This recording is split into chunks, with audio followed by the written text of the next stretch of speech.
अखंडानंद बोधाय शिष्य संतापहारिणे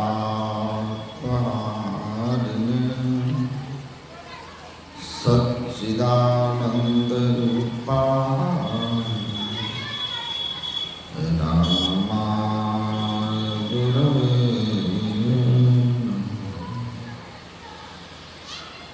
धन्य धन्य सद्गुरु सुखद महिमा कही जो कुछ कहूँ तुम्हारी कृपा नाते कछ न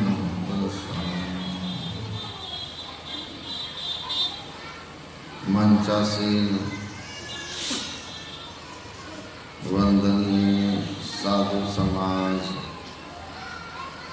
परमादरणीय सत्संग प्रेमी महान भावों,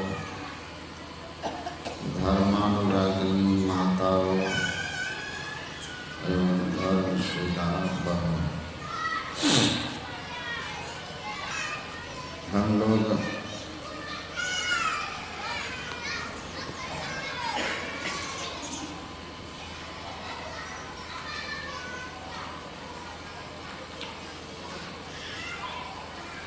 परमाराध्य की अहेतु की कृपा से इस 2 दिवसीय सत्संग यज्ञ ज्ञान यज्ञ में प्रथम सत्र में उपस्थित हुए हैं, सम्मिलित हुए हैं।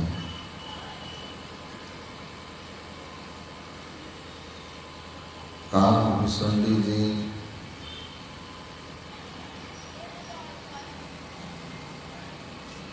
के पास जब संशय लेकर गरुड़ जी पहुंचे थे, तब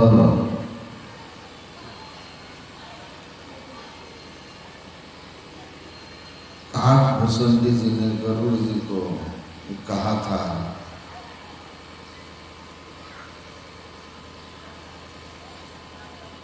कहाँ ही संत मुनि वेद पुराना, नहीं कछु दुर्लभ ज्ञान सहाना। ज्ञान से दुर्लभ वस्तु हम लोगों के लिए संसार में कुछ भी नहीं है। सबसे दुर्लभ ज्ञान है।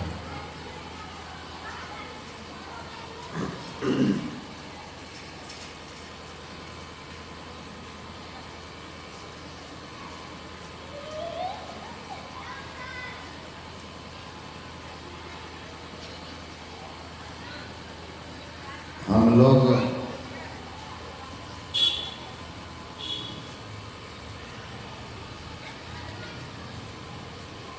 अभी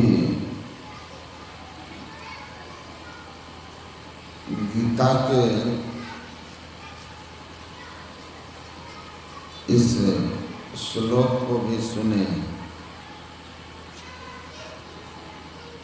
श्रेयान द्रव्य मयाद यज्ञाज ज्ञान यज्ञ परंतपः सर्वं कर्माखिले पार्थे ज्ञाने परिसमाप्यते। यह ज्ञान यज्ञ समस्त अन्य द्रव्यमय यज्ञों से बहुत श्रेष्ठ है। द्रव्यमय यज्ञ के संस्कार स्वर्ग के होते हैं, स्वर्ग प्राप्ति के लिए हैं।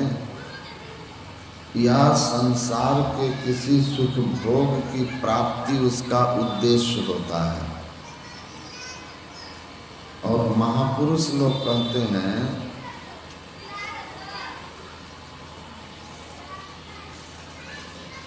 कि संसार से लेकर स्वर्ग तक जो भी सुख जीव को मिलता है वह सुख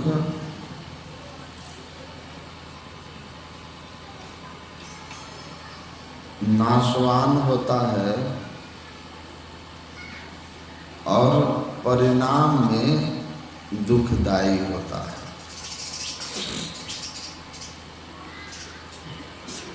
मैं पढ़ा एक सार्त्र नाम के दार्शनिक थे, उनके जीवनी में दिया है कि वो एक जलती हुई मशाल लेकर के चलते थे, दिन हो या रात हो। फिलोसफी ऑफ गेट्स में इसका वर्णन किया है। सार्त्र बहुत बड़े दार्शनिक हुए थे, तो वो कहते हैं कि एक बार कुछ लोग उनको पूछे कि आप दिन में मशाल लेके क्यों चलते हो, 24 घंटा मशाल जलाए रहते हो, कम से कम दिन में मत जलाओ। तो सार्त्र ने कहा कि मैं मशाल 24 घंटे लेकर इसलिए घूमता हूँ कि मुझे जैसे ही स्वर्ग दिखेगा मैं उसको आग लगा दूंगा, स्वर्ग को आग लगा के जला दूंगा।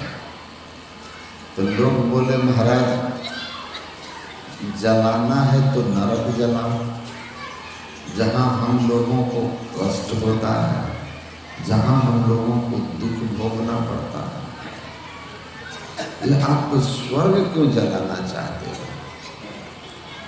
तो सार्त्र ने कहा तुम लोग नहीं जानते हो स्वर्ग के मर्म को, नहीं जानते हो कि स्वर्ग की वास्तविकता क्या है। गालिब हुए ना, बहुत बड़े शायर थे, उन्होंने लिखा ना, मुझे मालूम है जन्नत की हकीकत, गाली लेकिन दिल बहलाने के लिए ख्याल अच्छा है। मुझे स्वर्ग के वास्तविकता का ज्ञान है, लेकिन स्वर्ग मिलेगा, बहुत सुख भोगेंगे, ऐसा ख्याल है, मन बहलाने के लिए ठीक है, पर स्वर्ग की वास्तविकता को मैं जानता हूँ। जो सार्त्र ने भी कहा कि तुम नहीं जानते हो कि स्वर्ग की वास्तविकता क्या है, इसलिए स्वर्ग की कामना करते हो और नरक से बचना चाहते हो। स्वर्ग वह स्थान है जहाँ तुम्हारे इस देव दुर्लभ मनुष्य शरीर में किए हुए पुण्य कर्मों के बदले, इस मनुष्य शरीर में किए हुए पुण्य कर्म के बदले और इस मनुष्य शरीर के बदले आपको थोड़ा सा इंद्रियों के भोग दे दिए जाते हैं और उन भोगों को आप खुशी खुशी भोगते हो, और जब आपका पुण्य समाप्त हो जाता है तो फिर आपको कहाँ भेजा जाता है?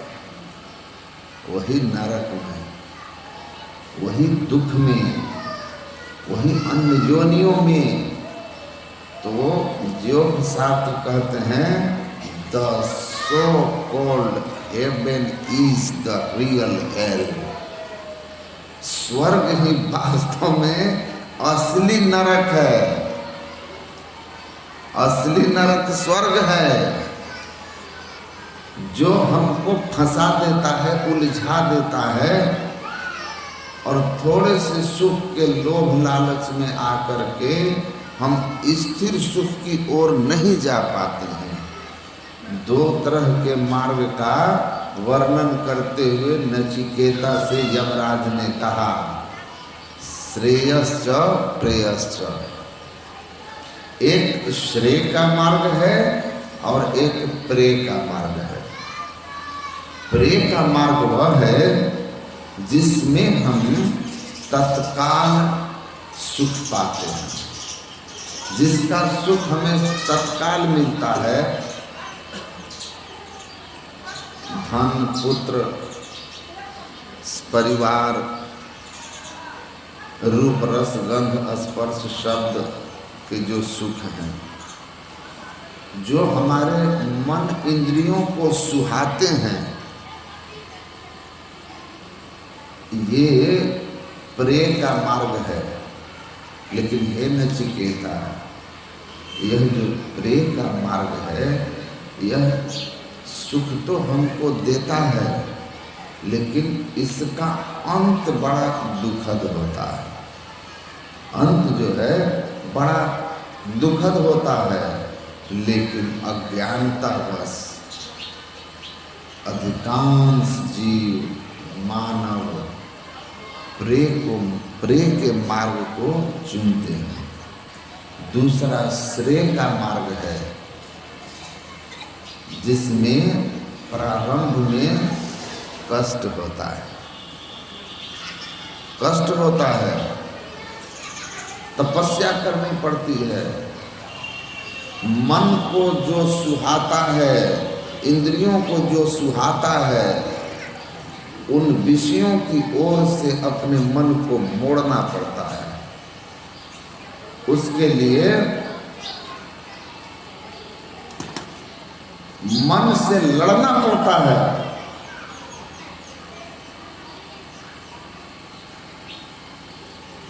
ऐसा करने में थोड़ा कष्ट होता है, लेकिन आगे चल करके जो श्रेय का मार्ग है वह अनंत सुख देता है, जिसको मोक्ष का सुख कहते हैं। जब तक कोई संत नहीं मिलते, तब तक ज्ञान होता ही नहीं और श्रेय के मार्ग में हम लगते ही नहीं। हम प्रेम में ही फंसे रहते हैं। इसलिए कहते हैं संत के आप पास जाइए, जहाँ जाकर के ज्ञान होगा। बिनु सत्संग ज्ञान नहीं उपजे, कर ले जतन हजार। हजारों जतन कर लीजिए। भागवत में राजा रघुगन का चरित्र है। राजा रघुगन अपने कल्याण के लिए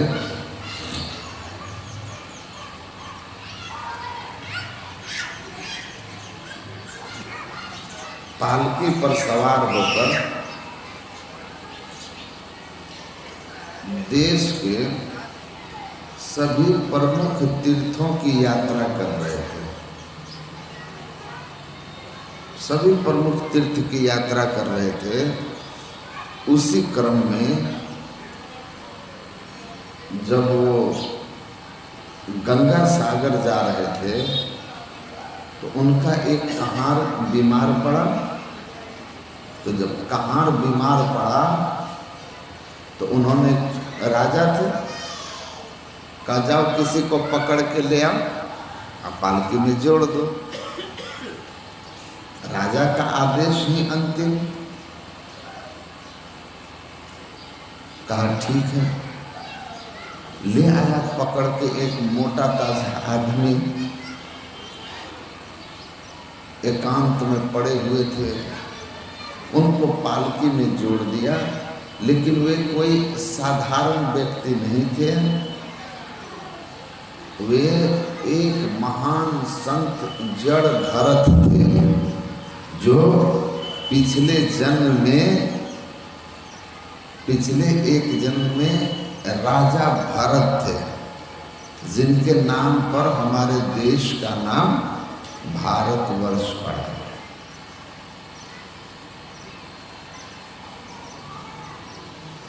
किसी से बोलना नहीं, किसी से मिलना नहीं, संत की मौज। और ऐसा इसलिए था कि राजा भरत के रूप में उन्होंने जब राज्य का त्याग करके बन गए, तपस्या करने लगे, तो एक दिन क्या हुआ कि एक स्नान करते समय एक हिरनी को शेर पीछा किया, तो हिरनी जान बचाने के लिए जब कूदी तो वह गर्भवती थी, उसका बच्चा उसके पेट से बाहर हो गया। हिरनी दर्द से डूब के मर गई और बच्चा जो था पानी में बहने लगा।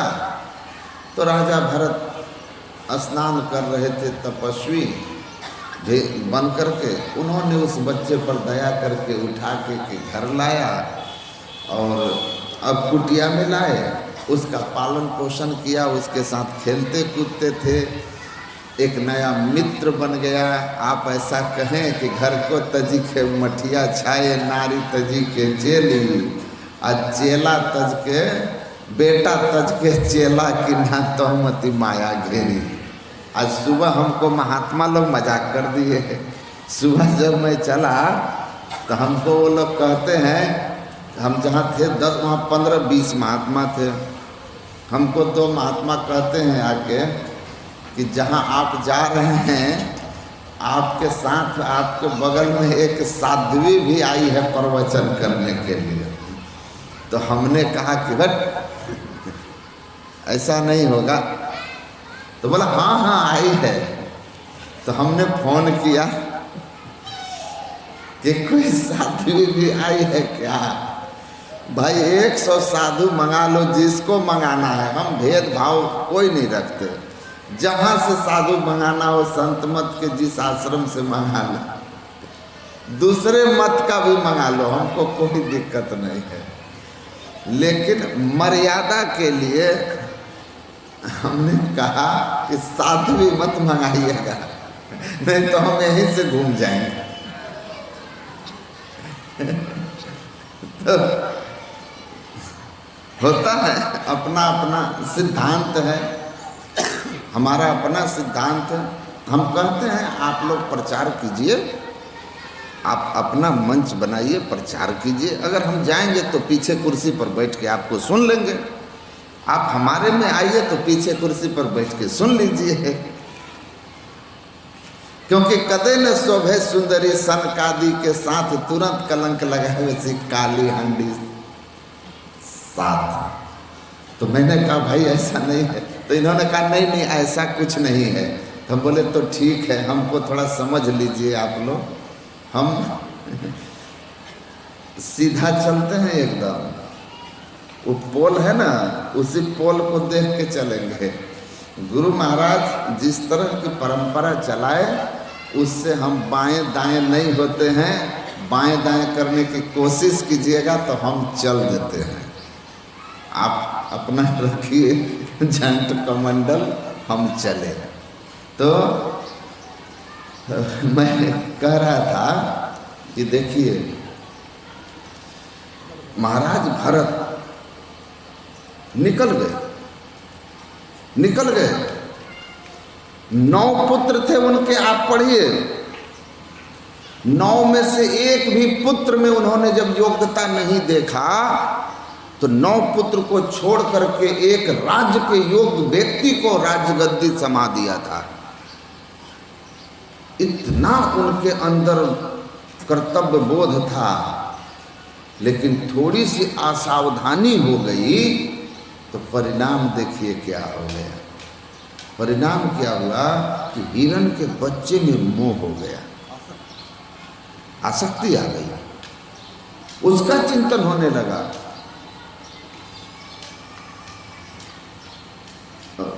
फ्रांसिस की ज्ञानप्रद कहानी पढ़ेंगे, उसमें एक बहुत प्रसंग अच्छा है।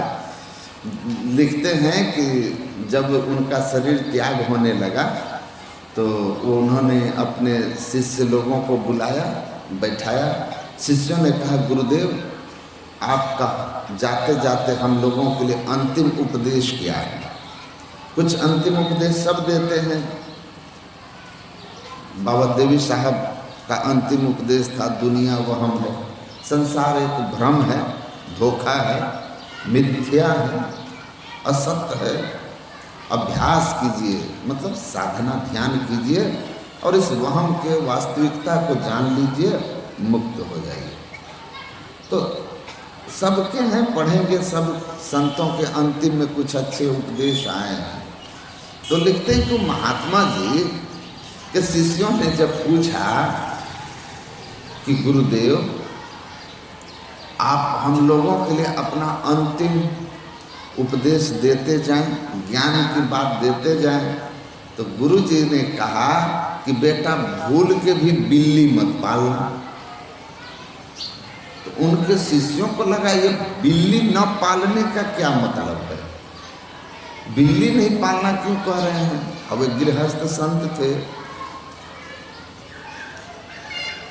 कहा कि बिल्ली नहीं पालना गुरुदेव, हमको कुछ समझ में नहीं आया।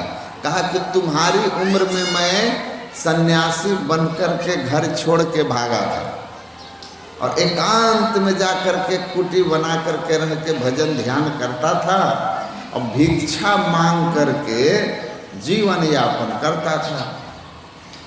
इतना विरक्ति थी हमारे अंदर कि वस्त्र के नाम पर सिर्फ लंगोटी दो रखता था, एक गमछा। तो गमछा तो हमेशा साथ होता था, लेकिन एक लंगोटी पहनता था, एक लंगोटी झोपड़ी में रख देता था। पर जहां मेरी झोपड़ी थी उसमें चूहों का बड़ा आतंक था। चूहे हमारी लंगोटी को काट दिया करते थे। तो मैं कई बार लोगों से कहा कि भाई लंगोटी कट गई, कुछ कपड़ा दो। एक दिन एक भक्त ने हमको सलाह दिया कि महात्मा जी ये आपकी लंगोटी इतना कैसे जल्दी जल्दी खत्म होती है? तो कहा रे भाई क्या कहें, चूहा लेके भाग जाता है या चूहा काट देता है। तो उसने कहा महाराज कितना वस्त्र मांगते फिरोगे लंगोटी के लिए, एक बिल्ली ही रख लो, बिल्ली पाल लो। तो कहते हमने बिल्ली पाल ली। अब बिल्ली जो थी दूध खोजती थी, तो अब बिल्ली के लिए अपने लिए तो रोटी चावल की व्यवस्था करना ही पड़ता था मांगकर, बिल्ली के लिए लोगों के यहाँ दूध मांगना पड़ता था। तो दूध देने में लोग थोड़ा हिचकिचाते थे, कई बार बोल भी देते थे कि आपको भी दें, आपकी बिल्ली को भी दें। बोला एक भक्त ने कहा गुरुजी चिंता मत कीजिए, ये बिल्ली के लिए दूध मांगते हैं, लोगों को बुरा लगता है, हम आपको एक गाय दान कर देते हैं, गाय पाल लीजिए। तो हमने गाय पाल ली, गाय पाल लिया। अब गाय पाल लिया तो गाय का चारा भी तो देखना होगा, तो गाय के लिए घास की व्यवस्था, उसको देख रेख करना, ये भी हमारी जिम्मेवारी हो गई।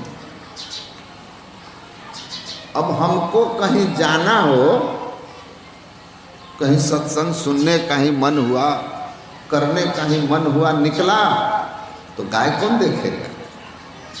गाय कौन देखे? एक दो दिन हो तो देख ले, एक दो बार हो तो देख ले। हमें तो महीना में 2-4 बार जाना पड़ता था, हर बार गाय कौन पालता, मेरा कौन देखता।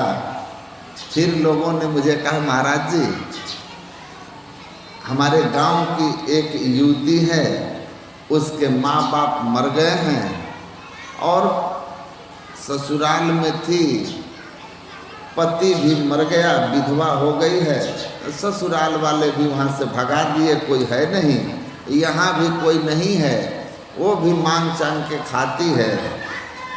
ऐसा कीजिए कि उसको आप अपने आश्रम में रख लीजिए, तो गाय की सेवा से आप मुक्त हो जाइएगा।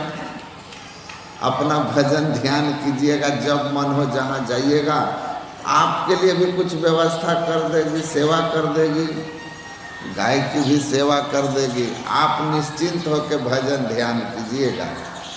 कहा कि ठीक कह रहे हो, इस झंझट से मुक्ति पाने का यही उपाय है कि कोई एक सेवा में रह जाए। तो कहा रख लीजिए। कहा हमने उसको रख लिया और आज विरक्त से जो हम गृहस्थ बने हैं उसकी यही कहानी है। फिर हम गृहस्थ हो गए, शादी ब्याह कर लिए। तो इसीलिए हमने तुम लोगों से कहा कि न बिल्ली पालता और न आज बाल बच्चों को पालना पड़ता। तो राजा भरत राज्य का त्याग किए, लेकिन थोड़ी सी असावधानी हुई तो हिरण के बच्चे की आसक्ति पकड़ ली, और उस आसक्ति से क्या हुआ उनका कि जब शरीर त्याग का समय आया तो चिंतन हिरण के बच्चे का था, मेरे जाने के बाद इसका क्या होगा। खेलता कूदता और शरीर उसी समय छूट गया। तो आप तो जानते हैं, देहावसान समय चित्ते यत यत विभावय तत्तदे भवे जीव इत्येव जन्म कारण है। देह त्याग के समय जीव की जैसी भावना होती है वैसा ही उसका जन्म पुनर्जन्म होता है। तो पुनर्जन्म कहाँ होगा? जहाँ आशा वहीं वासा। आशा उनकी हिरण में थी, जन्म हिरणी के गर्भ से हुआ। शरीर त्याग करके हिरणी के गर्भ में गए और वहाँ से हिरण बन करके जन्म लिए। लेकिन पूर्व जन्म का तप तपस्या त्याग का जो प्रबल संस्कार था, वह संस्कार उस शरीर में भी जा करके जिंदा जागृत था, जिससे वह हिरण के शरीर में भी एक सामान्य हिरण के जैसा नहीं बल्कि एकदम विरक्त जैसा भाव में रहते थे, वैष्णव जैसा लक्षण दिखाते थे, सूखी घासों को खाते थे। अफसोस होता था कि कहाँ से कहाँ आ गया। कौन राजा भरत एक महान सम्राट, और कहाँ हिरण का शरीर। कुछ समय के बाद शरीर छूटा, पुनर्जन्म उनका हुआ। तो इस बार एकदम सावधान थे। इतना संसार में अनासक्त होकर के थे कि लोग उनको बिल्कुल ही समझते थे कि बिना बुद्धि का है, एकदम बिन बुद्धि का आदमी है, जड़ बुद्धि। इसीलिए उनका नाम पड़ गया जड़ भरत। जड़ साधन भजन किए, आत्मज्ञान हो गया, जहाँ रहते थे वहीं पड़े रहते थे, अपनी साधना में मस्त रहते थे। ऋषिकेश में एक मस्त राम बाबा थे, पास में लाठी रखते थे। मैं रहा हूँ वहाँ पर, मस्तराम बाबा का आश्रम, और मैं जिनके यहाँ रह के वेदांत अध्ययन कर रहा था,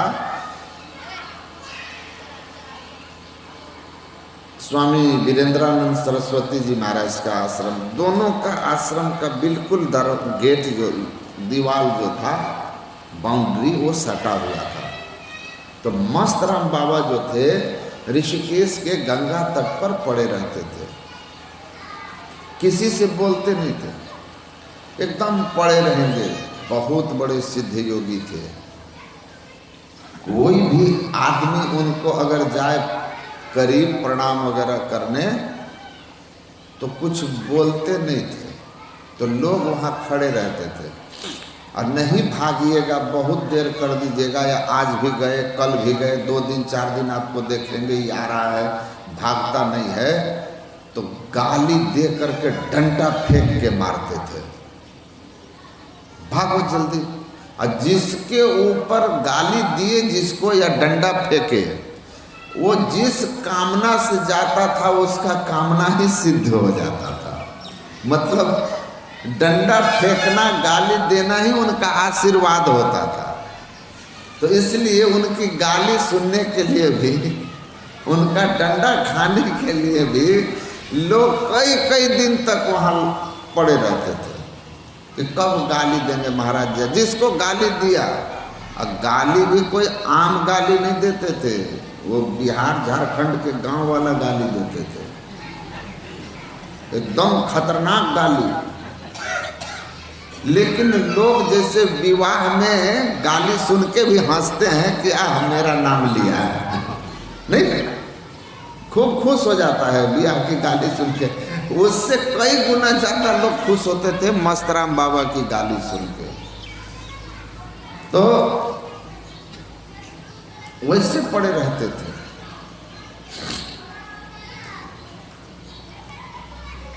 कई कई ऐसे सिद्ध पुरुष हुए जो मौन रहते हैं, चुप रहते हैं, अपने को छिपा के रखते, अपनी मौज में पड़े हुए। लेकिन कितना भी छिपाए तो जिनके अंदर आत्मज्ञान का सूरज उगा हुआ है, बादल कितना देर ढक के रखेगा, कहीं न कहीं तो प्रकट हो ही जाएगा, प्रकट हो ही जाएगा। तो संत किस भेष में मिल जाए कोई नहीं जानता। कहते ना जाने किस भेष में नारायण मिल जाए, किस भेष में कौन सिद्ध पुरुष मिल जाए कोई नहीं जानता।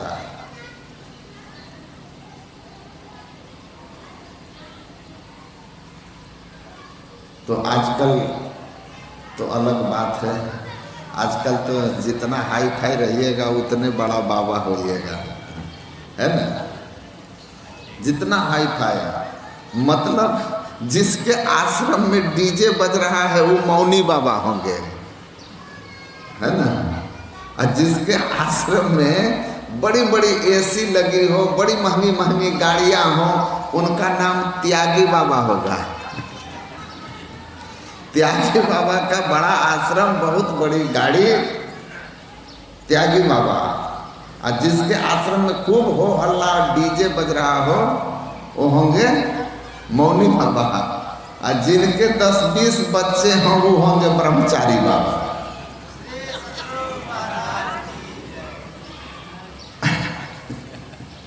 तो कलयुग है ना, ठीक उल्टा लोग मतलब आपके बाहरी वैभव से तय करते हैं कि महात्मा बड़ा है कि छोटा है ना। हम अपने एक सहयोगी के साथ नवगछिया ट्रेन में चढ़े, तो स्लीपर में चढ़े, टिकट जनरल का था क्योंकि 1 घंटे का रास्ता था। तो हम बोले देखो एक तो हमारी टिकट स्लीपर की है, जनरल की है, चढ़ गए हैं स्लीपर में, तो बैठेंगे नहीं हम लोग, गेट पर खड़े रहो। तो बैग रख दिए एक जगह और दोनों आदमी चुपचाप खड़े हैं।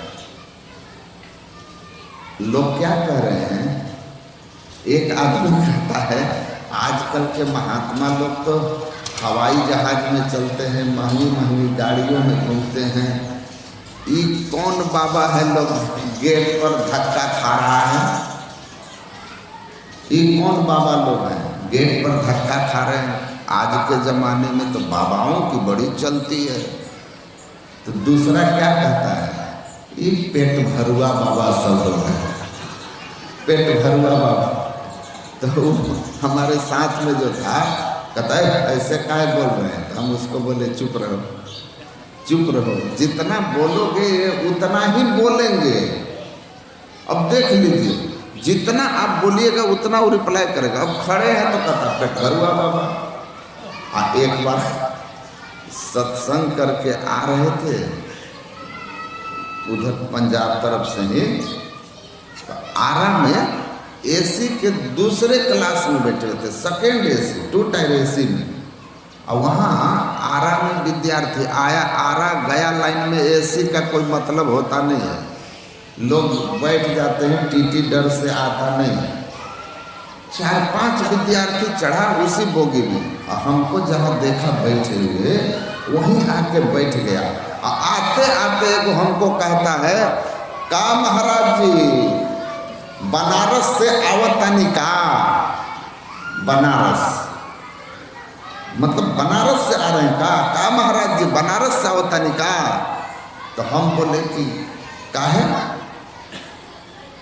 बनारस से क्यों, कहीं और से नहीं आ सकते हैं?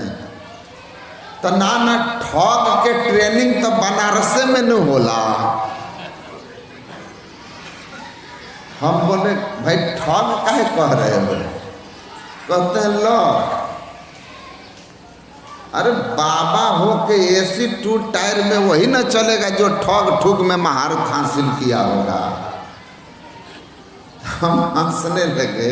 हमको याद आया कि देखिए स्लीपर में खड़ा है तो कहता है पेट भरुआ बाबा, और एसी में बैठे हैं तो कहता है कि ठग बाबा, ठग है ना।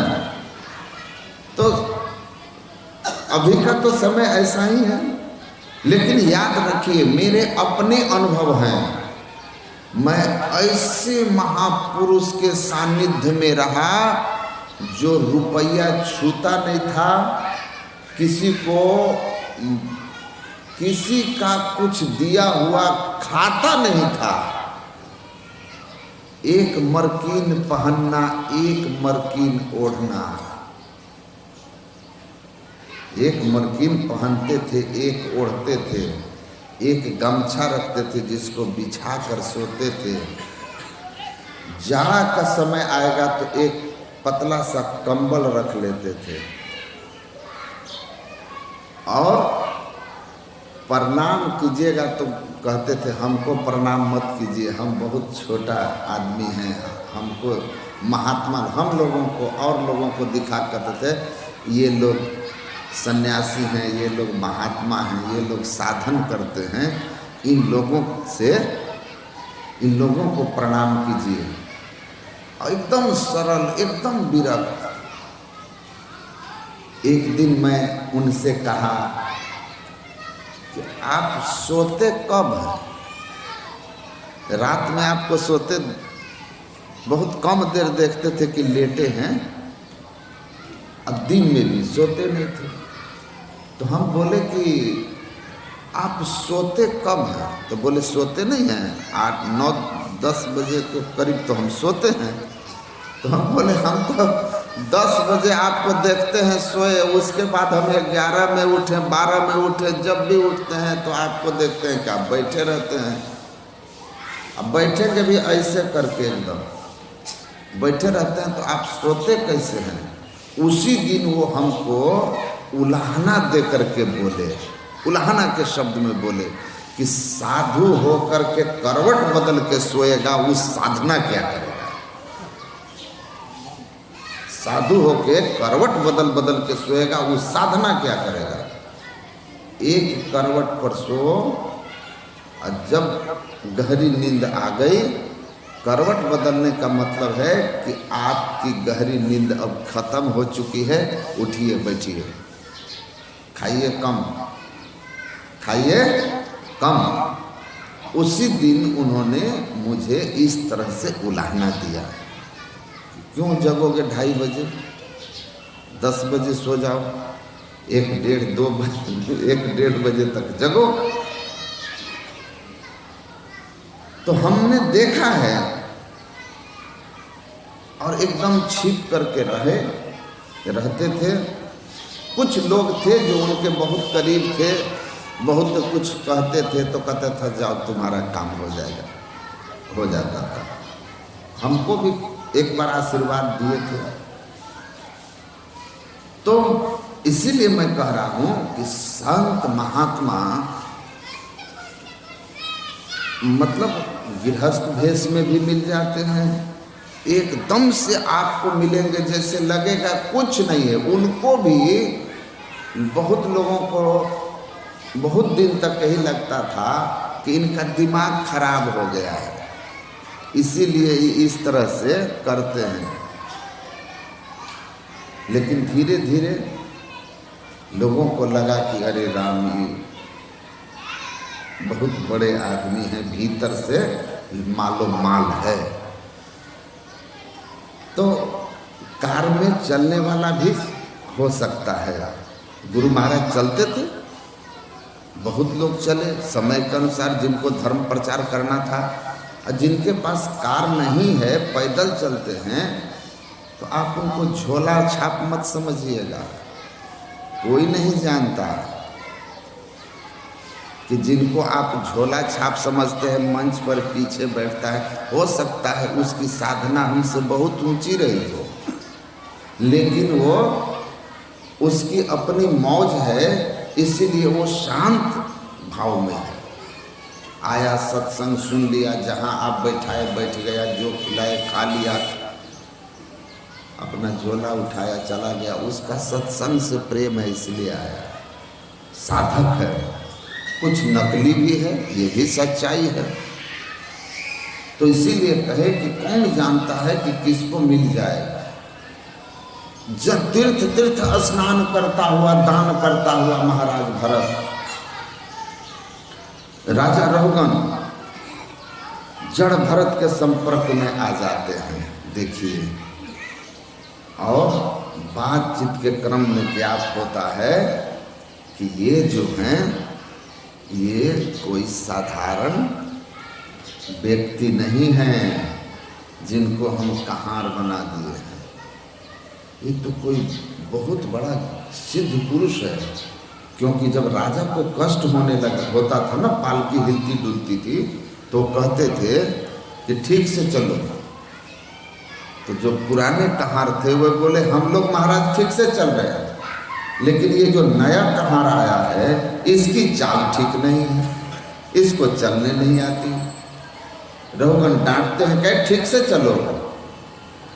जड़ भरत कहते हैं कि मुझे चाल ठीक से चलने आती है महाराज, चलने आपके कहारों को नहीं आता है। मैं तो चलते हुए नीचे देखता हूं कि कोई अकारण जीव चींटी आदि मेरे पैर से दब के मर ना जाए, इसलिए वो जब पैर के सामने आते हैं तो मैं पैर हटा देता हूं, तो चाल बदल जाती है। आपके कहारों को चलने नहीं आ रहा है, वो तो सबको धानते हुए जा रहे हैं, मारते हुए जा रहे हैं। कहा कौन है आप? एक छोटे से जीव के प्रति ऐसा अहिंसा का भाव रखने वाला, पूर्ण अहिंसा में प्रतिष्ठित कौन है आप? उन्होंने कहा कि कोई हूं मैं, तुम आदमी को जानवर बना के उसकी पीठ पर सवारी करो, हमसे तुमको क्या मतलब। फिर उनकी आपस में लंबी बातचीत हुई, जहाँ आत्मभाव पर चर्चा होने लगी, तो कहा कि रखो रखो जल्दी पालकी रखो, बहुत बड़ा अपराध हो गया, बहुत बड़ा अपराध हो गया। रख के हाथ जोड़ के कहा महाराज आप यह बताएं कि मैं राजा रहुगन हूँ और अपने कल्याण के लिए तीर्थ तीर्थ स्नान कर रहा हूँ, दान कर रहा हूँ, देव पूजन कर रहा हूँ। यही काम होता है ना तीर्थ में। मंदिर होता है, नहाते हैं, काशी में डुबकी लगाई, विश्वनाथ मंदिर मिलेगा, कुछ वहाँ पर जाके दान पुण्य करेंगे, पूजा करेंगे, दान करेंगे, यही ना होता है। हर जगह की यही बात है। तो मैं तीर्थ स्नान, देव पूजन और दान, यह कार्य सतत कर रहा हूं अपने कल्याण के लिए।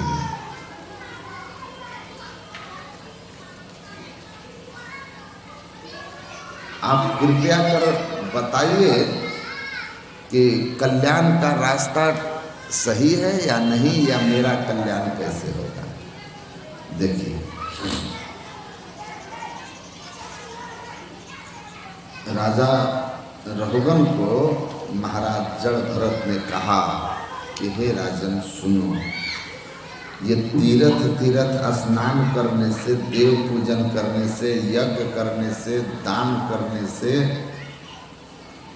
सूर्य को जल चढ़ाने से, कहीं कुछ करने से आपका परम कल्याण नहीं होगा। मतलब ये सब आपको,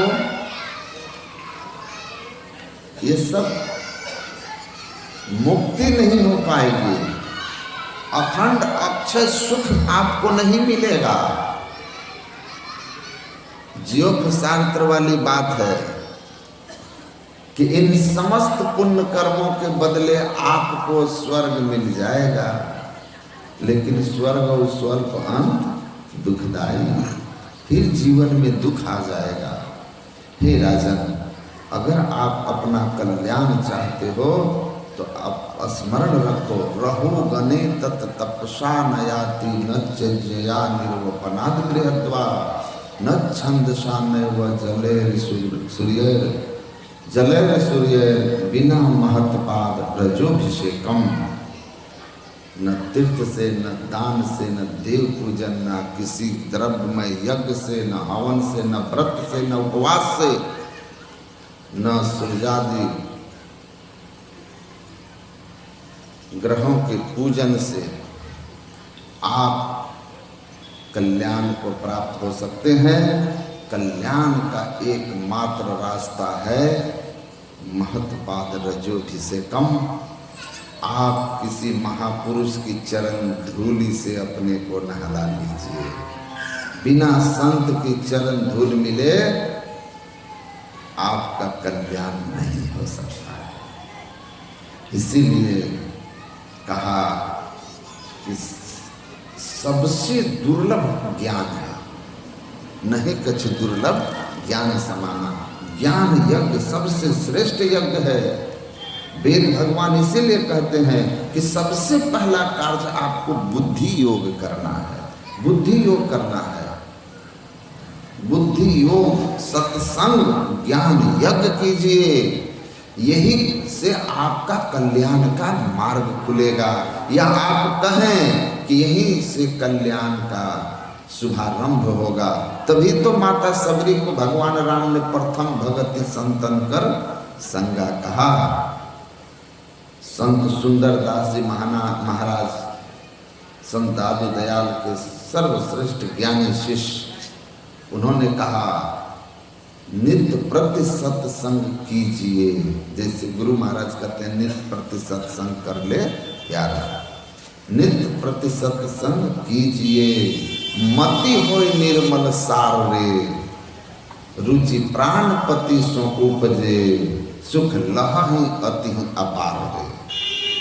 कहते हैं कि नित्य प्रति सत्संग कीजिए, परिणाम क्या होगा? मति होय निर्मल सार रे। मूर्ख जन कोई सार न जाने, सत्संग में अमृत बरसे। नित्य प्रति सत्संग कीजिएगा तो आपकी मति निर्मल हो जाएगी। मति मतलब बुद्धि।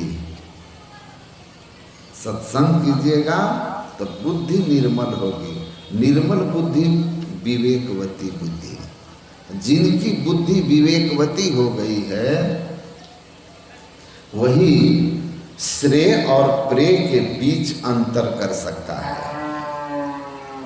कि यह प्रेय का मार्ग है जो हमको अभी सुख दे रहा है, मन को यही अच्छा लग रहा।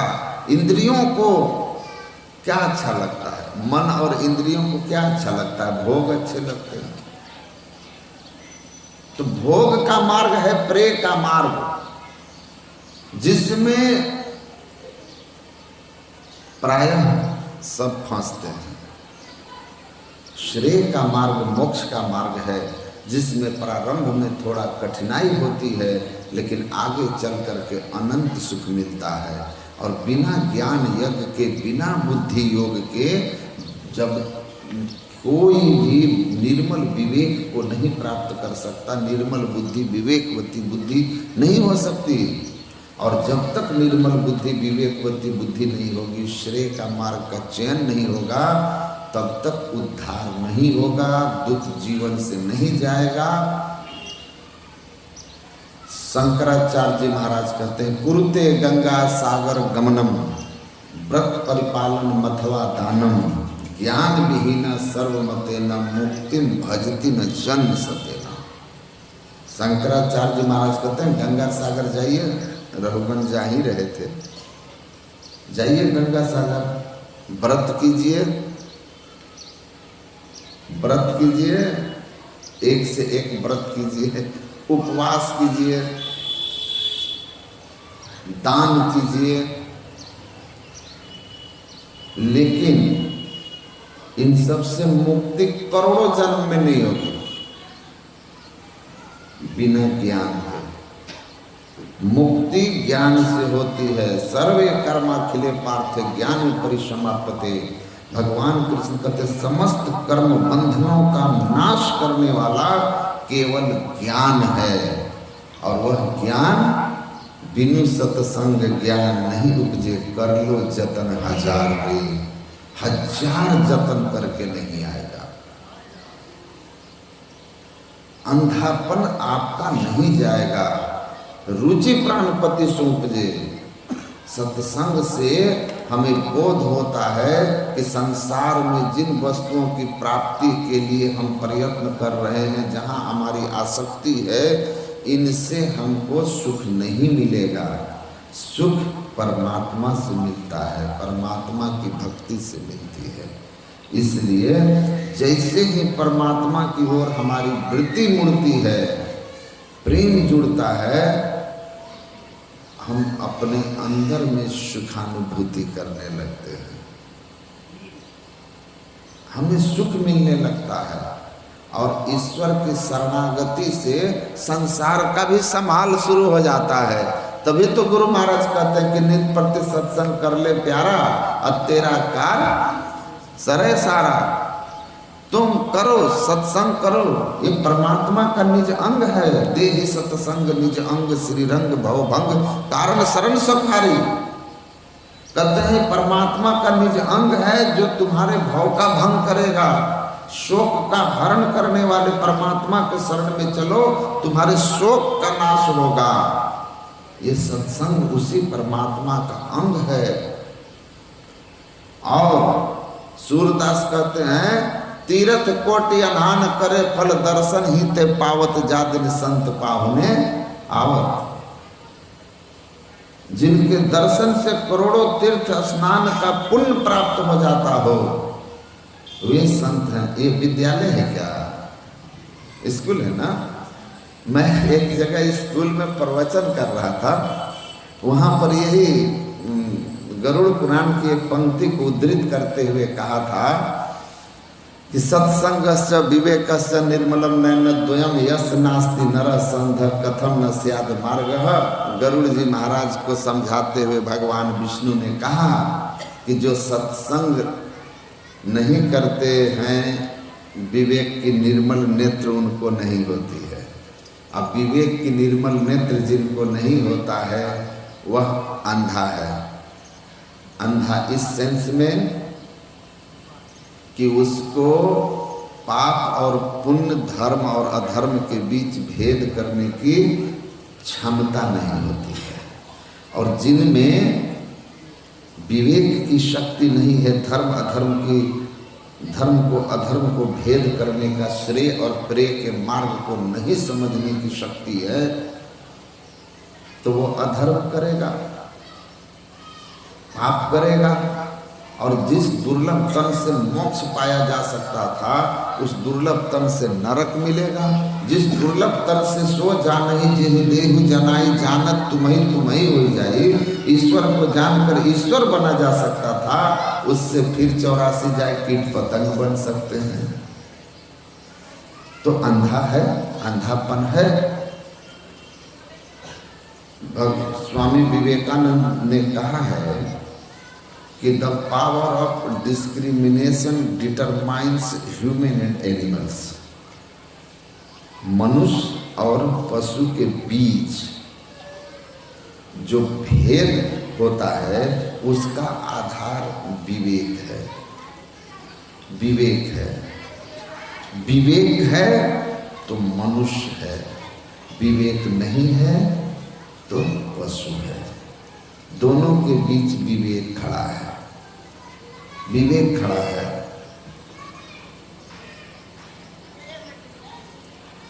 रेन डेकार्ट को, यूरोप में थे ना रेन डेकार्ट, उनको फादर ऑफ मॉडर्न फिलोसफी कहते हैं, आधुनिक दर्शन के पिता, यूरोप के पश्चिम के दर्शन का पिता माना जाता है रेने डेकार्ट। उन्होंने लिखा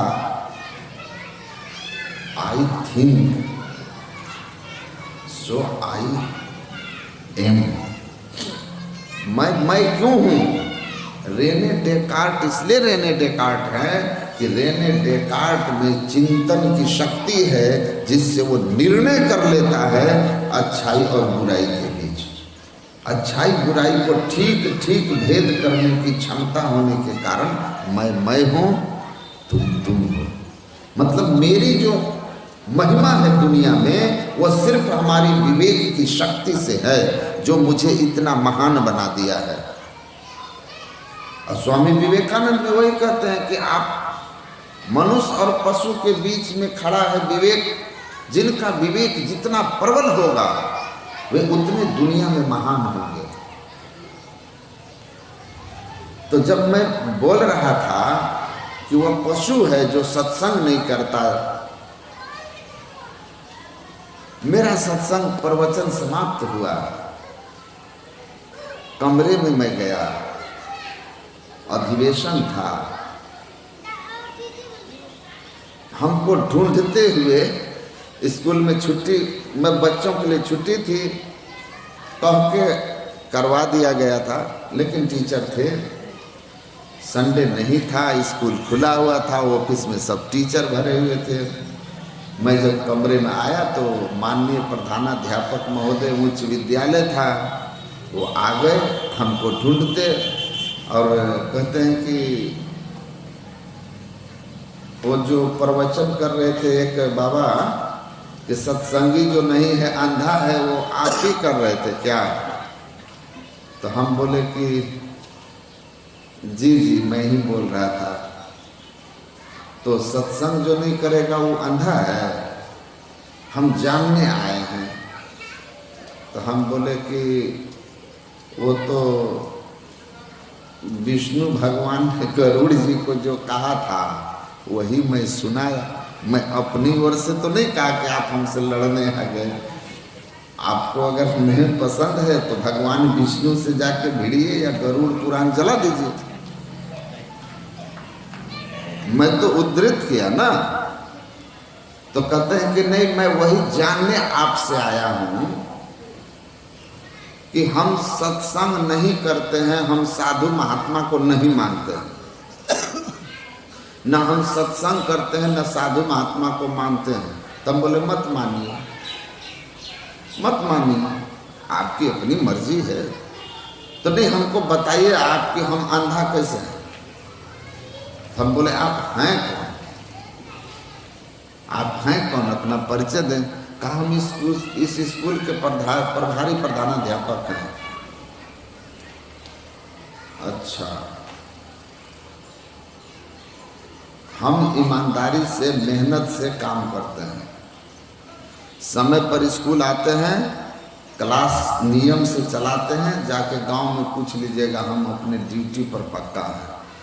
हम बोले कि बहुत खुशी हुई कि आप ड्यूटी पर हैं पक्का, नहीं तो प्रायः लोग हमको मिलते हैं 11 बजे स्कूल जाने के लिए तैयार होते हुए। तो चलिए इधर तो झारखंड में तो आ गया था वो वाला क्या कहते हैं थम वाला, तो थोड़ा टाइम से लोग आते थे। तो मैंने बिहार में तो है ही नहीं, तो चलता है 11 बजे आना है, 1:30 बजे चले जाना है। तो मैंने उनको कहा बड़ी खुशी हुई कि आज भी ऐसे लोग हैं सब ऐसे नहीं हैं, अच्छे शिक्षक भी हैं, इसमें भी दो मत नहीं है। कई को मैं जानता हूं जो अपने ड्यूटी के पक्के हैं, ईमानदार हैं, मध्याह्न भोजन में भी एकदम ईमानदारी से काम करते हैं, वैसे बहुत हैं। तो मैंने कहा खुशी हुई कि आप अच्छे कम अच्छे लोगों में आप भी हैं। तो बताइए कि जो अपना ईमानदारी से ड्यूटी का निर्वाह कर रहा हो, न सत्संग करता हो, न ध्यान करता हो, तो न साधु संत को मानता हो, तो अंधा कैसे है? तो हम बोले ड्यूटी इतना छोटा शब्द नहीं है, और आप टीचर हैं, ये आपकी ड्यूटी है, लेकिन आप एक मनुष्य हैं, उसकी भी अपनी ड्यूटी है। मानव के लिए भी ईश्वर कृत कुछ ड्यूटी है,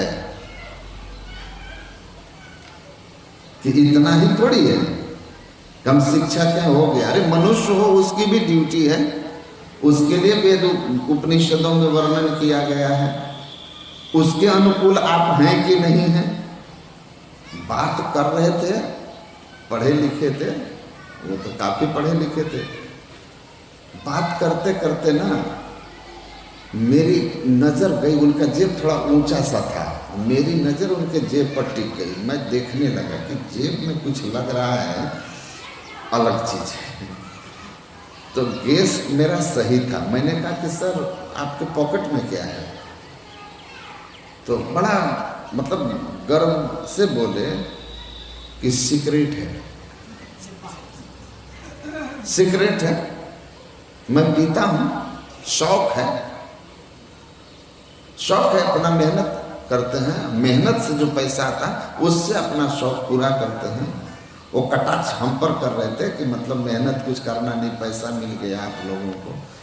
खैर हम कुछ नहीं बोले, इस पर नहीं बोले कुछ कि मेहनत है, शौक है। हम बोले सर मुझे आपके शौक से कोई लड़ाई नहीं है, मेहनत करते हैं, शौक है आपका, उससे शौक पूरा करते हैं। वो थोड़ा सिगरेट देंगे हमको निकाल के डब्बा, तो निकाल के दिया। हमें तो पहले से मालूम था कि उस पर है क्या, हम फिर भी जानबूझ के ऐसे उलट पुलट लिए। और उनके बाद मैंने उनसे कहा कि सर आप इस हाई स्कूल के प्रधानाध्यापक हैं, तो कम से कम एमए तो आप पास किए होंगे। बड़ा गर्व से बोले I am PhD in chemistry, PhD in chemistry. तो हम बोले सर आप पीएचडी इन केमिस्ट्री हैं, प्रधानाध्यापक हैं, सर इसके डब्बा में लिखा हुआ है हिंदी और अंग्रेजी दोनों में कि सिगरेट पीना स्वास्थ्य के लिए हानिकारक है, लिखा हुआ है कि नहीं? तो हाँ। हम बोले अगर कोई ना पढ़ा लिखा हो, जो ना हिंदी जाने ना अंग्रेजी, तो एक पिक्चर बना हुआ है, उसको देख के लग रहा है कि 440 वोल्ट वाला जैसे पिक्चर बना रहता है बिजली वाला, कि देख के समझ जाओ अनपढ़ आदमी भी कि खतरा है। तो हम बोले ये फोटो भी इसमें बना हुआ है, ऐसा लग रहा है मुंह में दिखा रहा है जैसे कि बहुत खतरनाक बीमारी है ये। अब तो उनका जो है ना सांस ऊपर नीचे होने लगा, वो समझ गए कि पकड़ा गया हूँ कहीं। मैंने बोला कि सर एक बात कहें, तो क्या? आप पीएचडी इन केमिस्ट्री हैं, just tell me one profit of smoking, cigarette पीने का एक फायदा गिना दीजिए। I will accept you have proper eyes, you are not a blind man. हम स्वीकार कर लेंगे कि आपके पास एकदम आंख है, आप अंधा आदमी नहीं है, लेकिन हमको सिगरेट पीने का एक फायदा बता दीजिए। आप गिना दीजिए तो इसमें से कौन कौन है? कोई फायदा नहीं, क्षति ही क्षति है उससे। कैंसर जैसी बीमारी होती है उससे, फायदा क्या है? होता तो फिर लिखता क्यों कि इंजूरियस टू हेल्थ, वार्निंग चेतावनी क्यों दी जाती? मैंने कमाल हो गया सर, आगे लिखा हुआ है कि पुल क्षतिग्रस्त है, कृपया डाइवर्सन से जाएं। आप कहते हैं हम पढ़े लिखे हैं, बोर्ड में लिखा हुआ है, फिर भी गाड़ी तेजी के साथ बोर्ड पढ़ते हुए क्षतिग्रस्त पुल पर ले जाकर के नीचे गिर के मर गए। अब कहिए हम पढ़े लिखे थे, बोर्ड भी देखे थे, ये कौन सा पढ़ा लिखा है भाई? ये कौन सी आंख है आपको? कौन सी आंख है? बोले बताइए ना। इतनी मेहनत और ईमानदारी से आप काम करते हैं, उसके बदले पैसा मिलता है और उससे शौक पालते हैं कैंसर की बीमारी वाली बीमारी खरीद रहे हो पैसा देकर, मेहनत ईमानदारी की। मैंने कहा सुनिए, हमारे सदगुरु महाराज के महाविद्यालय में, आप तो किसी विद्यालय के हेडमास्टर प्रिंसिपल हैं, और गुरु महाराज के अध्यात्म विद्यालय संतमत विद्यालय में विद्यार्थी जो है वो खुरपी छाप से लेकर कॉलेज का प्रोफेसर है, प्यून से लेकर के कलेक्टर तक है, और एक मुख्यमंत्री भी गुरु महाराज के शिष्य रहे। बिहार के पुलिस महानिदेशक डीएन गौतम भी संतमत के अनुयायी हैं। हम बोले सिपाही से लेकर के डीजीपी तक और प्यून से लेकर के डीएम तक, सीएम तक संतमत में रहे। घर में काम करने वाली, घास गढ़ने वाली, गोबर छापने वाली, अनपढ़ महिला से लेकर कॉलेज में और स्कूल में पढ़ाने वाली, शिक्षित महिला, शिक्षित पुरुष सब हैं।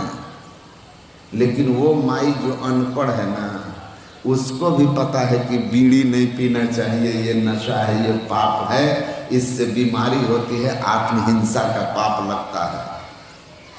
आप बताइए, और आप इतना पीएचडी इन केमिस्ट्री और आपको सिगरेट पीते हैं और कह रहे हैं कि हम अंधा कैसे हैं? इसीलिए क्योंकि आप सत्संग और साधु महात्मा को नहीं मानते हैं। वो एकदम चुप हो गए, कुछ आगे बोलने की जरूरत उनको नहीं थी, जगह नहीं थी, उठ के बेचारे चले गए, जाके बैठ गए, अपने ऑफिस में चले गए। अपराह्न में मैंने उनको देखा कि मंच के बगल में कुर्सी लगा करके सत्संग सुने, दूसरे दिन भी दोनों समय सुने। और जब हम लोग जब चलने लगे तो उस समय मेरे पास अपनी गाड़ी नहीं थी, मैं आचार्य श्री के साथ में था, आचार्य श्री के साथ चलता था। तो आचार्य श्री की गाड़ी में जब मैं बैठा तो आचार्य श्री को प्रणाम किए, 100 रुपया दिए, हमको भी प्रणाम करके 100 रुपया दिए, और कहते हैं महाराज जी अपने गुरु महाराज से कहिएगा ये बीमारी जो हमको है अंधापन वाला, ये छूट जाए, अंधापन की बीमारी छूट जाए। तो ये अध्यात्म विद्यालय है। इसीलिए कहा कि दुनिया के किसी विद्यालय में आप पढ़ लीजिए, दुनिया के किसी तीर्थ धाम में चले जाइए, लेकिन जब तक आप सत्संग यज्ञ, ज्ञान यज्ञ नहीं करेंगे, किसी संत के शरण में नहीं जाएंगे, तब तक विवेक नहीं हो सकता। और एक मानव का जो मूल कर्तव्य है कि झूठ, चोरी, नशा, हिंसा, बेविचार जैसे पाप कर्मों से बचना है, और मानव का जो कर्तव्य है, स्कूल वाला कर्तव्य तो ठीक है निभा रहे हो, लेकिन मानव जीवन जो आपको मिला है, इसका कर्तव्य यही है आत्मा न मोक्षार्थम, अपनी आत्मा को जन्म मरण के चक्र से छुड़ाओ जो बिना ज्ञान के नहीं होगा।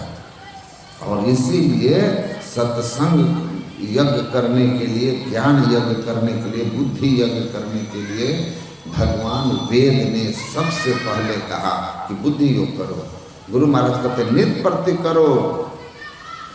संत जितने भी हुए सब एक मत, धर्म ग्रंथ एक मत कि बिना ज्ञान के किसी का कल्याण नहीं होता है, कल्याण नहीं होता। और ज्ञान कहाँ मिलता है? कौन सा ज्ञान? अध्यात्म ज्ञान, जिस ज्ञान से आपको मुक्ति हो जाए। ज्ञानान मोक्ष मोआप्नोति, मोक्ष का ज्ञान, मोक्ष का ज्ञान मिले। आपने सुना होगा उपनिषद की एक कथा है जब महाराज याज्ञवल्क्य जी बड़े ज्ञानी थे, अपने 2 पत्नियों को बुलाया और कहा कि मैं घर छोड़ के जा रहा हूँ, घर छोड़ के जा रहा हूँ वन। मैं चाहता हूँ कि मेरे जाने के बाद आप लोगों में संपत्ति के लेकर कोई विवाद न हो, तो मैं अपने सामने ही आप दोनों के बीच संपत्ति का बराबर बंटवारा कर देना चाहता हूँ और आप लोग अब वन की ओर प्रस्थान करो।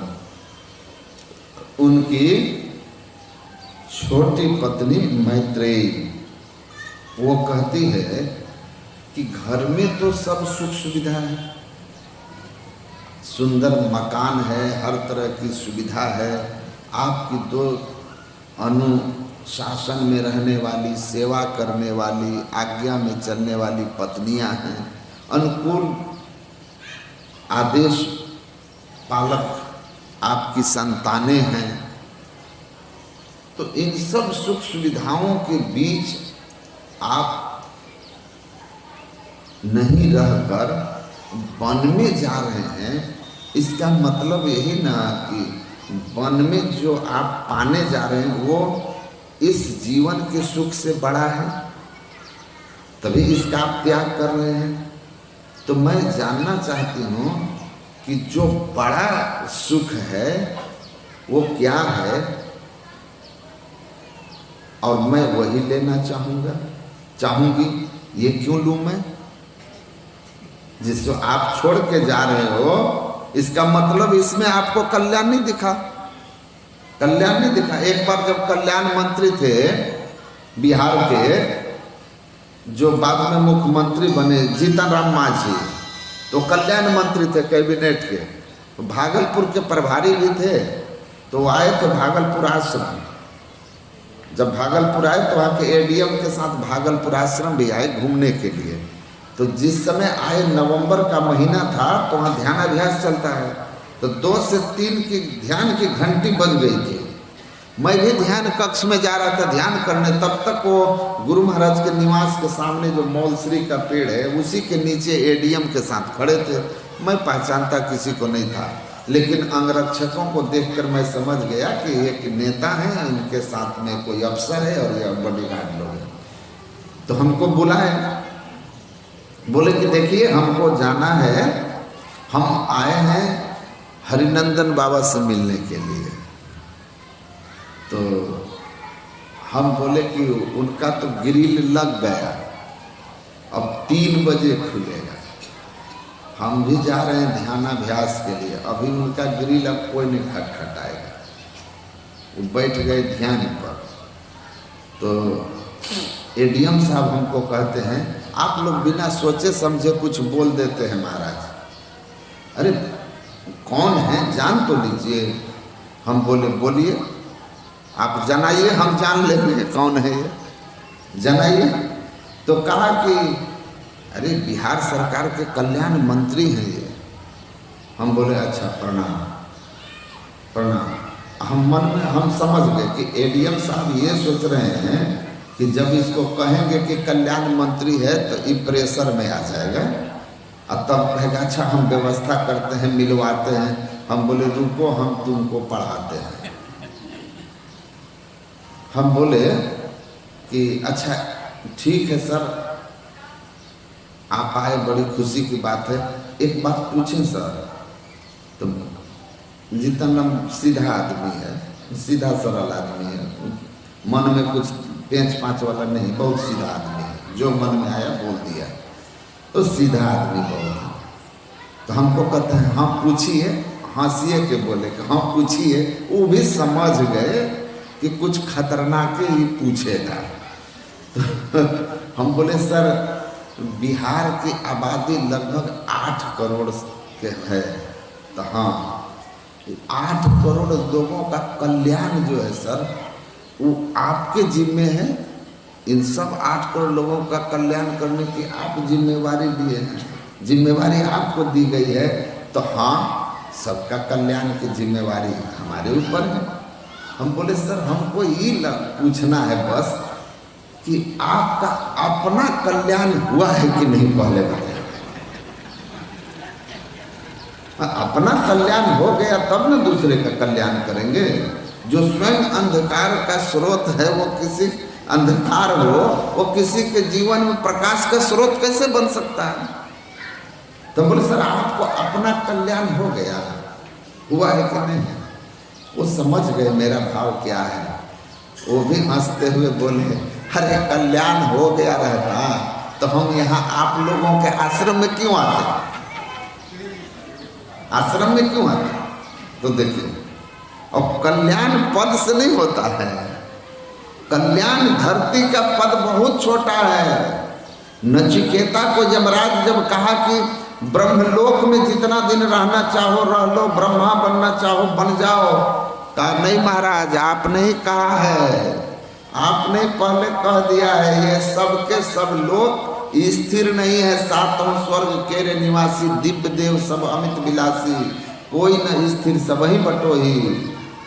ये सब कोई स्थिर नहीं है, सबका एक दिन पतन हो जाएगा। पतानंते महादुखम परिताप सुधारुणा स्वर्गाभाजश्चरन्ति ह तस्मात् स्वर्ग न कामये।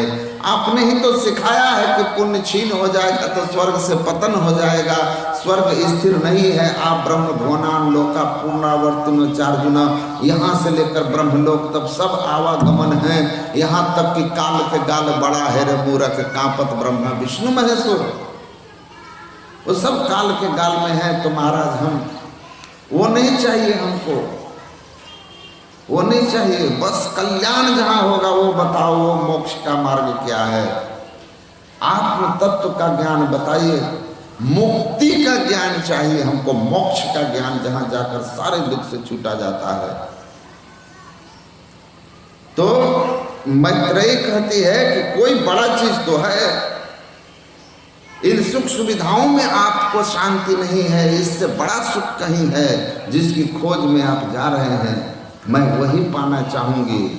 मैत्रेयी को कहते हैं याज्ञवल्क्य जी महाराज कि तुम बहुत सयानी हो, समझदार हो। मैं इस प्रिय की वस्तुओं को त्याग इसलिए रहा हूं कि इसको आज नहीं त्यागोगे तो कल त्यागना पड़ेगा, त्यागना पड़ेगा।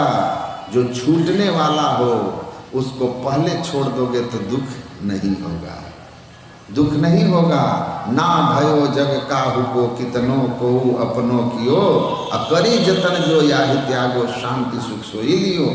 इसीलिए मैं बन जा रहा हूँ श्रेय के लिए, बन जा रहा हूँ ज्ञान के लिए, और उस ज्ञान से जो मिलेगा, जो प्राप्तव्य होगा, वह है मोक्ष, वह है ईश्वर, वह है अनंत सुख, अखंड सुख, नित्य सुख। यह अनित्य सुख है, नाशवान सुख है, छूटने वाला है, परिणाम में दुख देने वाला है। इसके प्राप्ति के लिए जा रहा है। तो ज्ञान से मुक्ति होती है, ज्ञान से परम कल्याण होता है। ज्ञान हमारे इस जीवन को, जिस जीवन में हम हैं अभी, इस धरती पर जब तक रहेंगे तब तक ज्ञान के आश्रय लेकर के हम सुखी रहेंगे, और इस जीवन के बाद भी हम सुखी रहेंगे। इसीलिए संत लोग कहते हैं कि आप जान लीजिए, पहले ठीक ठीक सत्संग करके समझ लीजिए कि मोक्ष पाना, अखंड अक्षय सुख जिसकी जीव की अनादि काल से खोज है, उसकी प्राप्ति के लिए संत सद्गुरु के शरण में जा करके और अंतर साधना करना होगा, माया मंडल से छूटना होगा, जिसके लिए मानस योग, मंत्र जप, इष्ट रूप का ध्यान, ज्योति योग और नाम योग करना है। ये भगवान वेद मनुष्य को उपदेश करते हैं। इसीलिए कहते हैं कबीर साहब कि सत्संग करिए। गुरु महाराज कहते सार कार का निर्णय करके धर चेतन धारा, धर चेतन धारा पिंड के पारा, दशम द्वारे का ज्योति जग जावे, अति सुख पावे शब्द सहारे का। निर्णय आपको यहीं पर करना है। विवेकवान व्यक्ति निर्णय कर सकता है। सत्संग से ज्ञान होगा, जिससे आप निर्णय करेंगे कि संसार के हम सब रूप रस गंध स्पर्श शब्द मान प्रतिष्ठा सब सुख को देखें लेकिन सबको भोग करके, सबको पा करके अब तक शांति नहीं मिली, इसका मतलब इसमें शांति नहीं है। शांति कहाँ है? तो शांति मिलेगी आपको अपने अंदर में। शांति ईश्वर में है। शांति स्वरूप सर्वेश्वर जानो, परमात्मा ही शांति स्वरूप हैं। उसी को पाकर जीवन में शांति आ सकती है, और उसको पाने का जो मार्ग है उस पर चल करके लोक परलोक दोनों बनाया जा सकता है। तो ज्ञान वह है जो मोक्ष दे, और वह ज्ञान बिना किसी संत के नहीं हो सकता। इसीलिए भगवान कहते हैं कि संत के पास जाइए और चल सतगुरु के हाथ ज्ञान बुद्धि लाइए, अकर साहब से प्रीत परम पद पाइए। गुरु नानक कहते हैं सत्संगति में रिद्धि सिद्धि बुद्धि ज्ञान, मति की रति गति भूति भलाई, जब जहि जतन जहाँ जहि पाई, सो जानब सत्संग प्रभाव, लोक कहु वेदन आन उपाऊ। इसलिए सत्संग कीजिए, निज प्रति कीजिए। तीर्थ संत समाज आत्मा गंग है, तट है सील सने अरुदया तरंग है, निर्मल नीर गंभीर ज्ञान धारा बहे। अरे हाँ पलटू गुरु दरिया में नहाए तो दुर्मति ना रहे। ये संत सदगुरु का यह ज्ञान यज्ञ, जहाँ निर्मल ज्ञान की धारा बहती है, इस धारा में आप नहाएंगे तो दुर्मति दूर हो जाएगी। काक हो ही पिक बकऊ मराला, मज्जन फल देखिए तत्काला। इस पावन सत्संग रूपी प्रयागराज नाम के तीर्थ में अगर श्रद्धा प्रेम से डुबकी लगाएंगे तो कौआ, कोयल और बगुला हंस बनता है। कौआ कोयल मतलब कौआ की तरह कटु बोलने वाला, कोयल की तरह मधुर भाषी होता है, और बगुला के तरह हिंसक, हंस की तरह नीरछीर विवेकी हंस बन जाता है। तो सत्संग के प्रभाव से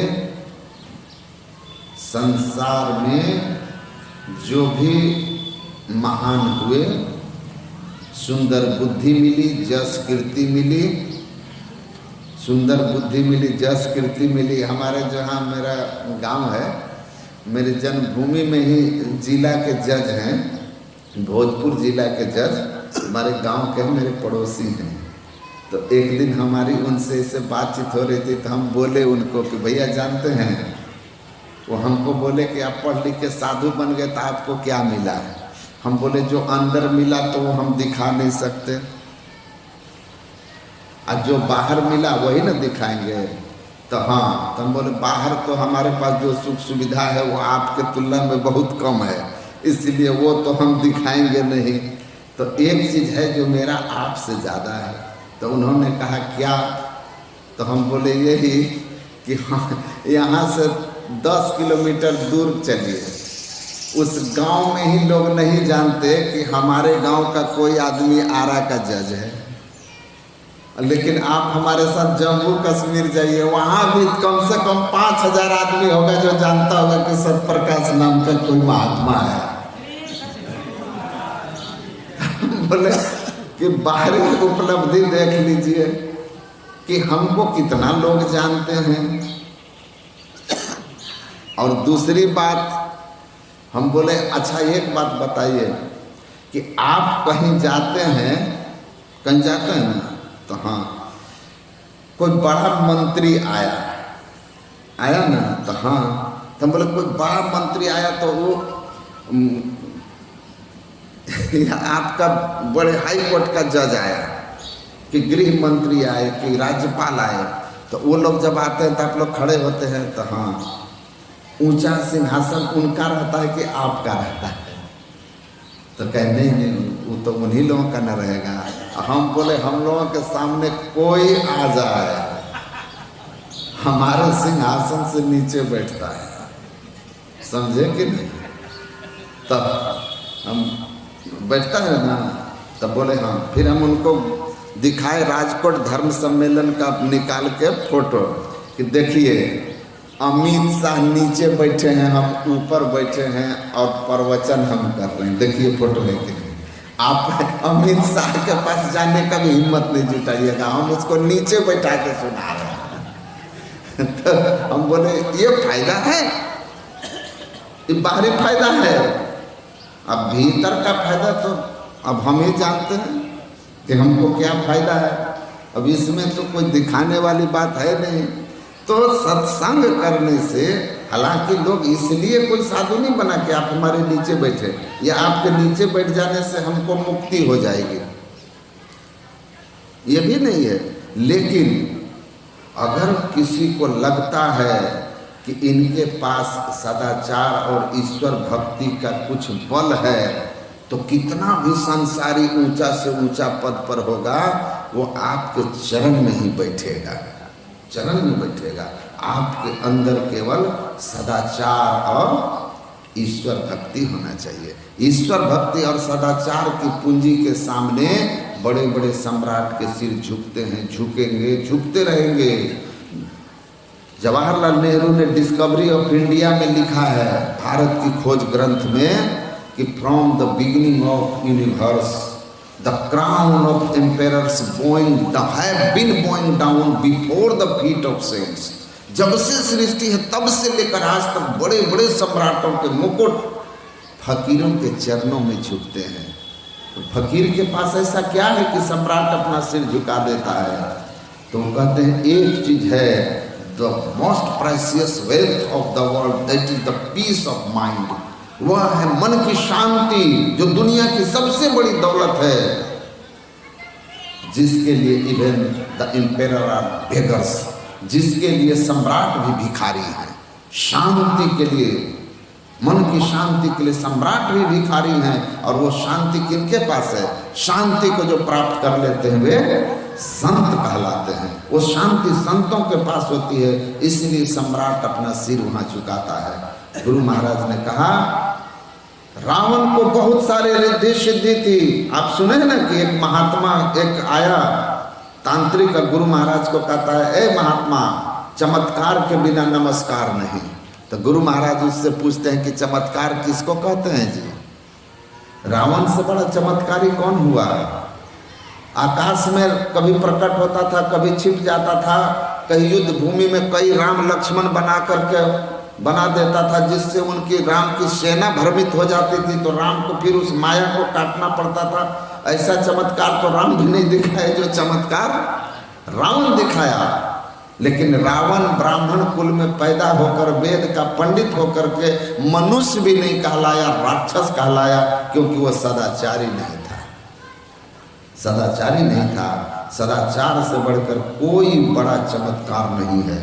आपका जीवन अगर सदाचारमय है तो आप गृहस्थ रहिए, चाहे विरक्त रहिए। धर्मीदास कोई मुंशीगिरी करते थे जमींदार का, लेकिन जमींदार उनको नमन करते थे अपने अधीनस्थ का, क्योंकि वो एक सदाचारी व्यक्ति थे।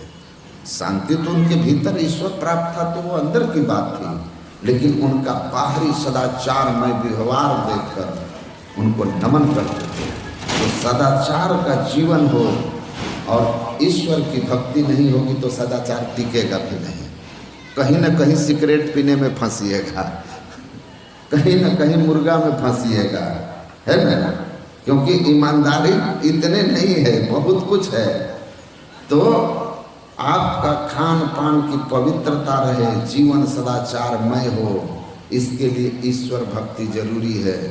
बिना ईश्वर भक्ति के सदाचार मजबूत नहीं होता, और बिना सदाचार के कोई ईश्वर भक्ति में आगे बढ़ नहीं सकता। तो सदाचार और ईश्वर भक्ति हमको इतना महान बना देता है कि हम जगत पूज्य नर होत है अस सत्संग प्रभाव। जगत पूज्य हो जाते। रविदास जी की न जाति बड़ी थी, न कोई काम धंधा बड़ा था, न कबीर साहब की कोई जाति बड़ी थी, न कोई रोजगार बड़ा था, लेकिन सब संतन की बड़ी भली हारी। धनी ऋषि संतन के बाद आएगा रविदास भी आएंगे, संत कबीर भी आएंगे। अब बड़े बड़े ऊंचे पद पर बैठे हुए लोग माटी में मिल गए, नजर नहीं आवते। तो ज्ञान यज्ञ में हमारा सुधार होता है, हमारा उद्धार होता है। अच्छी बुद्धि, जस, कीर्ति, वैभव, ऐश्वर्य और परम गति की प्राप्ति, जीवन में अच्छाई सब जिससे आता है, एक साथ एक छत के नीचे सारे सद्गुण और लोक परलोक उत्तम बना देने वाला कोई कुछ है दुनिया में, तो गोस्वामी जी कहते हैं लोकहु वेद न आनु पाओ, केवल सत्संग है। बोलिए श्री सद्गुरु महाराज।